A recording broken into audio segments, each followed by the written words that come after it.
Serez-vous des nôtres est une invitation à la pêche des étangs, d'un étang particulier que j'ai appelé la Caspienne, en prenant le nom de cette mer particulière qu'est la Caspienne.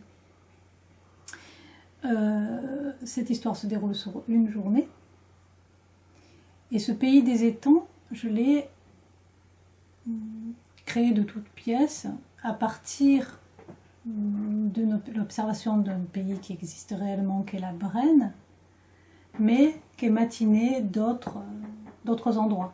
Donc c'est pas tout à fait la Brenne. Et comme autre endroit en particulier, le lac de Grandlieu.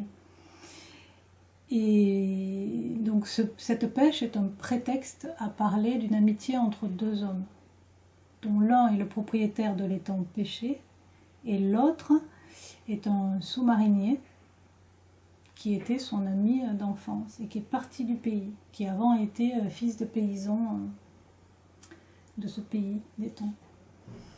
Et il se trouve que c'est son dernier jour sous l'eau, ce jour-là, ce jour de la pêche. Et lui-même, donc le livre oscille entre ces deux lieux, la Caspienne, l'étang, et l'océan dans lequel est ce personnage. Une histoire d'amitié entre deux hommes, vraiment d'amitié, il n'y a pas d'ambiguïté. Bien évidemment, pour d'autres, c'est quelque chose qui peut être ambigu. Et c'est vrai que c'est un livre aussi sur l'amitié en général, comment ce lien peut être très fort et plus fort que d'autres liens, que l'amour amoureux, que l'amour filial, etc. Et celui qui est parti, il est parti pour se défaire de l'emprise du pays, mais il est aussi parti pour se défaire de l'emprise de son ami, parce qu'elle était trop forte, cette amitié. En tout cas, c'est comme ça que je l'imagine. Parce que comme dans beaucoup de mes livres, je laisse aussi au lecteur la possibilité de s'imaginer certaines choses quant au personnage. Je ne donne pas tout.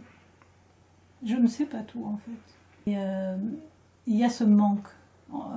Cet homme qui est parti, David, il manque au pays, il manque à Jonathan, le propriétaire de l'étang, et lui aussi ça lui manque tout ce pays et ça lui manque son enfance. Et c'est le moment de revenir à la surface que tout ça émerge.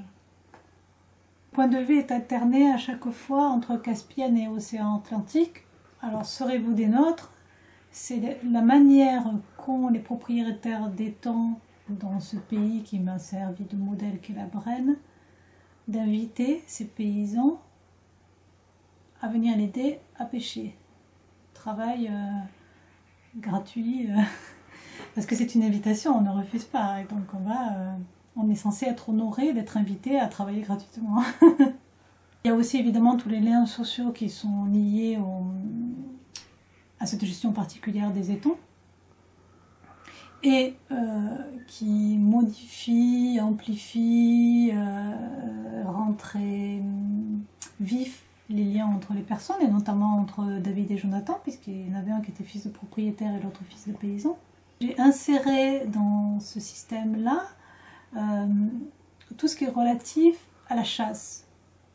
Parce que pour moi, il y a pêche et il y a chasse, automatiquement, ça fait comme un couple aussi.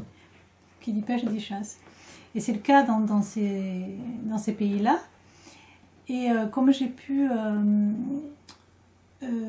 rencontrer un ancien garde d'un lac où il y avait de la chasse, il n'était pas garde-chasse, mais il gardait la réserve de chasse, qui est le lac de Grandlieu, et qui était la réserve de chasse de Guerlain. Voilà, j'ai inséré aussi ces histoires de chasse qui sont absolument fascinantes, et où là aussi il se passe énormément de choses et qui parlent d'un monde qui, moi, est tellement loin de moi que c'était fascinant de rentrer dans ce monde. Le monde des grands chasseurs, des grands fusils, et de ce qui se passe pendant ces chasses qui n'est pas de la chasse, et qui sont des réunions politiques déguisées par exemple. Oui, je détaille la technique de la pêche dans ces étangs, la technique de comment fonctionne un sous-marin, parce qu'il y a toute la partie sous-marin aussi, comment on respire dans un sous-marin, comment on mange, comment on se meut, comment on vit. Il y a un côté technique que je maîtrise tellement pas que ça me fascine.